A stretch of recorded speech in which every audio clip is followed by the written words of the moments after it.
उस खबर का अहवाल जानने के लिए देखते हैं इकबाल सवाती की ये रिपोर्ट। दरखास्त की मैं क्या करूं? बोला सलमान मुराद से बात करो। सलमान मुराद शहीद का बेटा है, डिप्टी मेयर की इस वक्त पोजीशन है। खुदा गवाह है, मैंने जब उससे बात की मैंने बहुत शोर किया उस दिन कि ये ज्यादती है, एम्प्लॉयज़ के साथ ज्यादती है। ये करारदाद निकाली गई है। ये करारदाद को आज मुझे पढ़ना था तो हैरान हो गया। करारदाद एजेंडे से बाहर।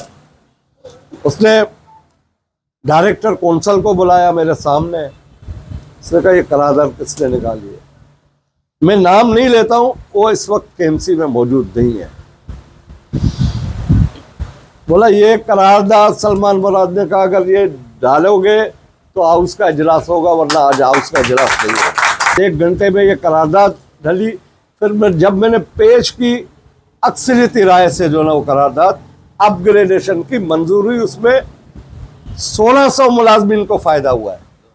सवाल बनता है कराची हार्ट डिजीज के जो जिम्मेदारान हैं कि आपने एम्प्लॉयज के लिए क्या किया है। डॉक्टर ने बड़ा बेहतरीन किया कि सेहत के शोबे में एक आम आदमी को जो ना फायदा होना चाहिए। यही तो मिशन है हमारा। एम्प्लॉयज के लिए हम लड़ेंगे, लेकिन हमारी पूरी पार्टी चेयरमैन बिलावल भुट्टो ने जिस तरीके से सेहत के शोबे को फोकस किया हुआ है, उसकी मिसाल दीगर सूबों में नहीं मिली जाती। यहाँ कराची हार्ट डिजीज को एक साजिश के तहत उसमें बदनूनियाँ की जा रही है, करप्शन किया जा रहा है, मुलाजमीन को राइट नहीं मिल रहा है, डॉक्टरों को उनके हुकूक नहीं मिल रहे। तो मैं चेयरमैन बिलावल भुट्टो, सीएम सिंध सैयद मुराद अली शाह, अपने जाले mayor barrister Murtaza Wahab, deputy mayor Salman Abdullah Murad साहब और केएमसी से ये अपील करूंगा कि इन चीज़ों पर मुकम्मल तहकीकात की जाए और जो लोग करप्शन में मुलव्वस है, बदउनवानी में मुलव्वस है, एम्प्लॉयज के साथ ज्यादती कर रहे हैं, उन पे फौरी तौर पर उनके ओहदों से बरतरफ किया जाए। भिजवाएं कि जनाब हमें स्टाफ की जरूरत है। असलम समू साहब ने कई दफा लोगों को अपने भेजा। शब्बीर साहब खुद बजाते खुद गए, शाहिद कादरी साहब खुद गए, वो बात करने को तैयार नहीं है। यही तो पूछने गए थे कि जनाब मोहतरमा आप हमें लिखकर दे दें, आप नोटशीट भिजवाएं, आपको कितना किस लेवल का स्टाफ चाहिए। कोशिश करेंगे इंशाअल्लाह मिल बांट के असलम समू साहब तक जाते हैं, उनसे रिक्वेस्ट करते हैं, ऊपर बात होगी, इंशाअल्लाह हो जाएगा। अल्लाह ताला ने चाहा तो हो जाएगा, लेकिन कुछ नहीं मालूम क्यों।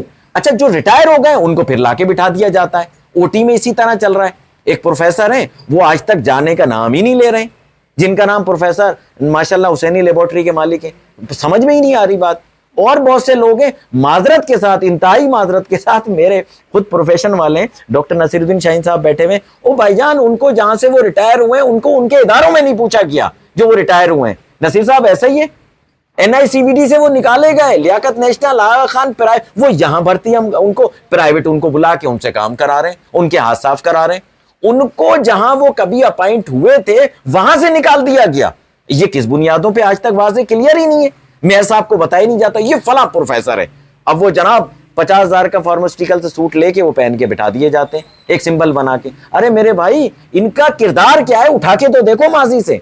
भाई नए लोग 50 लोग बने हुए, अपॉइंटमेंट कर लो, क्या इशू है। इसी तरह अपग्रेडेशन प्रमोशन का मैंने किया, उसको फिर वाजे कर दूं, मनपसंद अफराद की आज भी फाइल 5 लोगों की फाइल MC साहब की टेबल पे रखी हुई है। वो तो असलम साहब ने और असलम साहब की टीम ने स्टेप ले लिया, वरना अभी तक वो हो चुके होते। मनपसंद अफराद के प्रमोशन जब जो चाहे प्रमोशन हो जाए, लेकिन प्रॉपर उसको मैकेनिज्म के तहत नहीं भेजना। डॉक्टर्स की एक लिस्ट फाइनल कर दी गई, उधर से नाम इधर से नाम, 25 अफराद को निकाल दिया गया। भाई एक मेरिट बना लीजिए ना, उसमें कोई भी आ रहा है, नसीर साहब आ रहे हैं, वैलेंट को डॉक्टर कमाल साहब नहीं आ रहे, हटा दें। नहीं आ रहे नहीं आए ना, जब उनका नंबर आ रहा है लाए मेरिट की बुनियाद पे। यहाँ पर जो है अपना एक करप्शन का बाजार गर्म किया हुआ है, और प्लस जो मेडिसिन वहाँ दी जा रही है वो तमाम की तमाम फेक हैं। खैर ये तो इदारों का काम है, हम तमाम इदारों से भी जो है ये अपील करते हैं, रिक्वेस्ट करते हैं कि वो शफाफ इंक्वायरी करें, ताकि लोगों को जो है वो इलाज भी जो है मुहैया हो सके और बगैर पैसों के मुहैया हो सके। तो ये हमारे साथ जो है डॉक्टर कमाल साहब मौजूद हैं और डॉक्टर जो है अपना नसीरुल शाह साहब मौजूद हैं, ये भी अपने ख्यालात का इज़हार करेंगे। मैं एक बार फिर असलम समू साहब का तहे दिल से शुक्रिया अदा करता हूँ कि इन्होंने मजदूरों की आवाज़ बने हैं और इन्होंने जो है ये मौका दिया, ये प्लेटफॉर्म दिया हमें, ये ताकि हम इस बात को जो है अक़वाम भारत तक पहुँचा सकें। देखते रहे रोड रिपोर्टर 72 अल्लाह ने की बात।